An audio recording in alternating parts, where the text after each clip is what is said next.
If a woman shares her experience in writing, she's oversharing, and she's over-emotional, or she might be crazy. Did two of Hollywood's beloved besties just reach a breaking point and drag a third celebrity into the chaos along the way? Taylor Swift and Blake Lively once gave off the ultimate friendship goals vibe, but whispers of tension have shaken the fandom. What started as a routine film project for Blake turned into something far more dramatic once Justin Baldoni entered the picture, and, according to rumors, pulled Taylor Swift in against her will. People are asking, did Blake really use Taylor as leverage, or is there more to this feud than meets the eye? Keep watching, because we're breaking down every twist in this surprising story, from the on-set sparks of controversy, to rumored legal battles, to the shocking dragon reference that might have Taylor refusing to pick a side. This feud has captured fans' imaginations, sparking questions about celebrity loyalty, creative differences, and just how far one friend can push another before everything falls apart. Blake Lively and Taylor Swift's unlikely bond first hit the public radar years ago, surprising fans who never saw it coming. On one side, you have Blake, famous for her time on Gossip Girl, known for her fashion sense, comedic timing, and old Hollywood style. On the other, Taylor Swift, chart-topping singer-songwriter, proud cat mom, an unstoppable pop culture icon. Their friendship wasn't just an occasional red carpet moment. They were often spotted laughing together, dining with mutual friends, trading playful social media shout-outs, and even celebrating holidays under the same roof. There's a well-known warmth between them. Blake's kids love Aunt Taylor, and rumor has it Taylor used to call Blake for advice whenever her love life spiraled or she faced creative roadblocks. From cameo appearances in each other's work to affectionate public messages, fans got used to seeing them lift each other up. In a world where celebrity friendships can be fickle, the Lively-Swift duo seemed like the real deal. Genuine, supportive, and refreshingly low on drama. The idea that they could be feuding, nobody saw that coming, which is why the rumors swirling now feels so shocking. But how does Justin Baldoni fit into this once-perfect dynamic? It all starts with the film adaptation of It Ends With Us, a best-selling novel by Colleen Hoover that found its way into production with Baldoni behind the scenes. Not exactly the project you'd expect to cause such an uproar, right? At first, everything looked like a dream collaboration. Blake Lively, an established star with a flair for comedic timing, but also adept at tackling heavier roles, signed on.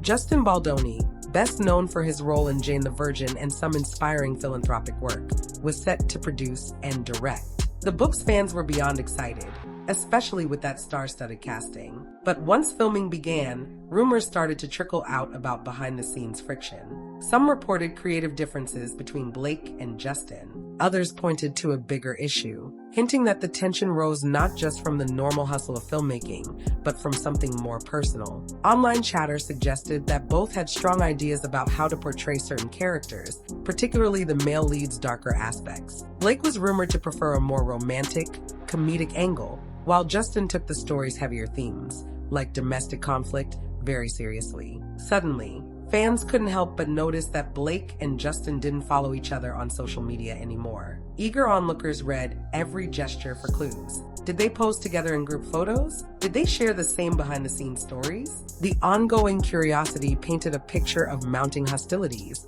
and it became almost impossible to ignore the tension. Around this time, an alarming gossip item popped up, suggesting on-set incidents that left Blake feeling uncomfortable. Then came whispers of rewriting entire scenes, recutting footage, or forcibly shaping the movie's tone to match one side's vision. Still, none of that fully explained how Taylor Swift, an outsider to the production, ended up right in the middle of this feud. Fans of It Ends With Us expected a heartfelt adaptation exploring domestic issues, heartbreak, and survival. Early promotional material leaned into the novel's heavier elements. Yet as the film's release approached, tension soared. Rumor had it that Blake tried to lighten the story, leaning on comedic touches or bright marketing, while Justin insisted on keeping the darker narratives front and center. Could it be that the final product was a compromise neither fully embraced? Reports also suggested an awkward atmosphere on set. Eyewitnesses claimed that if Blake finished filming her scenes, she'd vanish from the set immediately,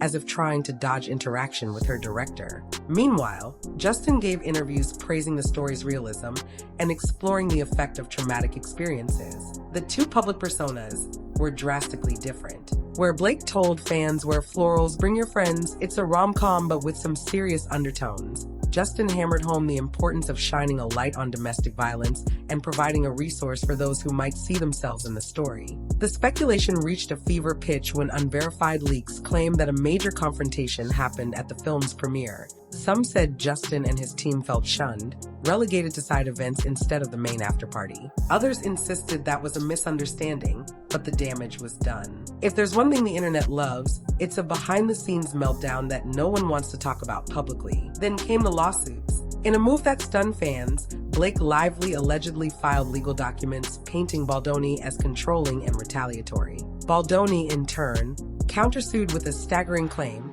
alleging that Blake's team orchestrated a smear campaign to destroy his reputation. Suddenly, the drama was no longer just a matter of rumor. It was spelled out in legal terms, replete with claims about withheld event access, manipulated press stories, and direct sabotage. The conflict spilled into mainstream media when big publications picked up the story, citing an alleged trove of text messages, emails, and behind-the-scenes footage. Each snippet seemed to contradict the last. Did Blake truly experience sexual harassment, or was Justin's approach to certain scenes simply misunderstood? Did Justin weaponize the media, or was it Blake who fed sensational stories to the press? For every pro-Blake piece, a new statement arrived from Justin's legal camp, painting an entirely different picture of events. Fans who once admired both personalities were left confused. Some passionately defended Blake, insisting no woman would go through the trouble of fighting a legal battle over nothing. Others sided with Justin, praising him for tackling sensitive topics, while accusing Blake of overshadowing the film's serious message with shallow marketing. The lines were drawn, the alliances formed, and improbably, Taylor Swift's name surfaced at the center of it all. Blake Lively's alleged text messages included in one of the lawsuits dropped a startling revelation. She'd compared herself to Daenerys Targaryen from Game of Thrones, the mother of dragons, and hinted that her own powerful dragons were Ryan Reynolds and Taylor Swift. One message recounted how these gorgeous monsters could protect her by intimidating Justin Baldoni during a negotiation about script rewrites. The internet exploded. Taylor Swift, a secret dragon in Blake's back pocket, conjured to pressure a film director? That's the kind of storyline fans never expected. Suddenly, the idea that Taylor had attended a meeting at Blake and Ryan's apartment, specifically to back up Blake's demands, took center stage. According to certain accounts, Justin felt blindsided when he found not only Blake and Ryan, but also one of the world's biggest pop stars sitting across from him, pushing for changes he'd initially resisted. But here's the twist. Sources close to Taylor Swift say she had no clue about the setup. She supposedly arrived at Blake's invitation, unaware of any ongoing feud. When she realized the meeting's purpose was to corner Justin, Taylor was reportedly uncomfortable. And that's where the story gets messy. Some claim that in the weeks that followed, Taylor confronted Blake about using her to gain leverage. Others assert Taylor was never that upset, but the media hype forced her to take a step back. What no one could ignore was Blake's choice of words in the text, calling Taylor a dragon. Though it might sound playful, many fans took it as a sign that Swift was more of a means to an end rather than a cherished friend in that moment. This was the break in their cozy public facade that left everyone asking, was their sister-like bond unraveling? Social media lit up with speculation. The same fans who once adored Blake and Taylor's playful banter started to notice something off. Did Taylor skip certain events she would normally attend with Blake? Was Blake absent from Taylor's high-profile outings, like major sports events or Sunday brunch sightings that usually included the entire friend group? Observers pored over every Instagram post, scanning for possible subliminal jabs. Conspiracy theories range from "they're fine, people are just reading into nothing," to "it's over, we'll never see them together again." Then came the rumor that Taylor refused to answer any calls related to the lawsuit. Some said she was attempting to stay neutral,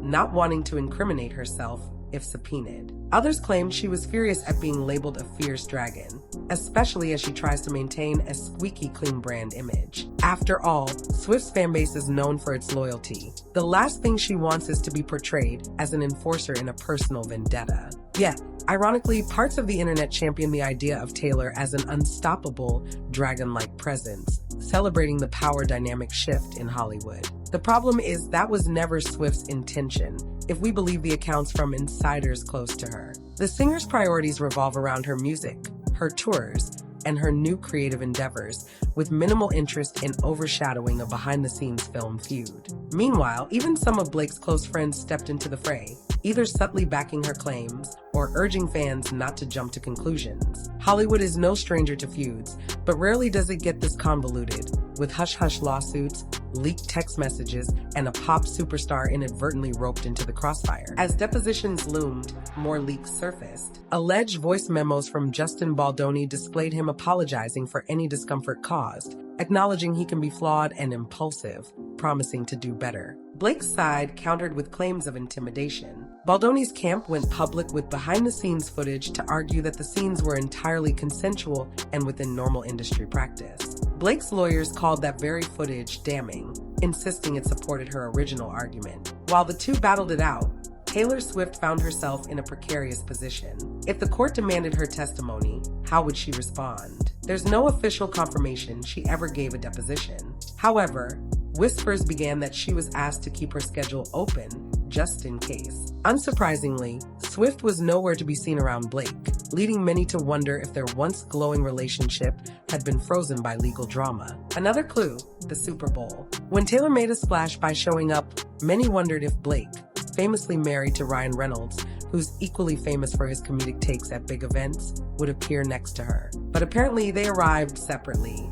or, in some accounts, Blake wasn't there at all. For two people who used to celebrate milestone events in each other's lives, that's a stark change. Meanwhile, Justin's countersuits took a bold turn, asking for massive sums in damages and naming not just Blake, but also Ryan Reynolds and any associates who allegedly contributed to defaming him. The mention of dragons again reared its head in court documents, reinforcing the narrative that Lively called upon powerful industry friends to corner or intimidate Baldoni. One can only imagine how Taylor Swift felt about her name consistently appearing in these legal proceedings. Hollywood is used to ephemeral fallouts, but the ferocity of these legal claims seems to raise the stakes. Both Blake and Justin are fighting to protect their careers, reputations, and families. Amid the swirling chaos, Taylor Swift's role remains uncomfortably ambiguous. Various outlets insist she's fed up with being dragged into the spotlight over a feud that isn't hers to begin with. Others speculate that if anyone can broker peace, it might be Taylor,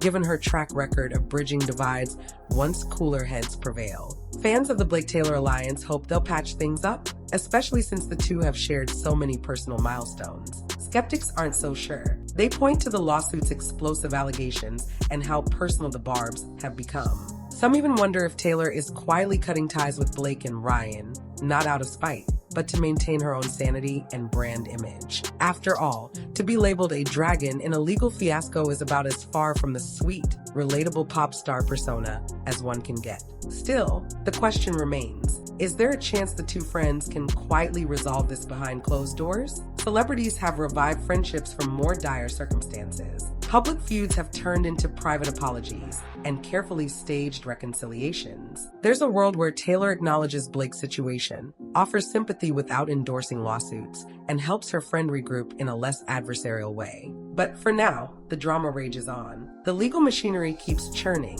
and every new statement from either side adds fresh fuel. Whether Taylor remains a background figure or is forced to step forward officially could shape how fans view this conflict and potentially shape the narrative of an already headline-grabbing trial. The swirling storm of rumors, lawsuits, and leaked messages leaves us with more questions than answers. Did Blake Lively truly manipulate her power circle, Taylor Swift included, to strong-arm Justin Baldoni over creative differences? Or was Blake simply seeking support from close friends, never anticipating the meltdown that would follow? Taylor Swift, meanwhile, appears to be an unwilling participant in a battle that started far from her music world. She might not be thrilled about the dragon label, especially if she arrived at that meeting blissfully unaware of the drama. The once inseparable duo of Lively and Swift is either going through a private rough patch or a full-blown rift that has fans worrying it may never mend. Until more details surface, or until one side decides to dial down the intensity, viewers are left to speculate on where this friendship stands. Celebrity feuds have a way of evolving, cooling, and flaring up again. Whether we see a heartfelt apology, a quiet settlement, or more bombshell allegations, this story is far from over. So what do you think? Is the Blake-Taylor rift just a momentary hiccup bound to resolve in time? Or is the damage too extensive for repair? Could Justin Baldoni's countersuits, leaked footage, and savage press battles have inflicted wounds too deep for any friendship to survive? The entertainment world can turn on a dime, and fans everywhere are eagerly waiting to see if these two once close friends find a way back to each other, or if this feud is now part of pop culture legend.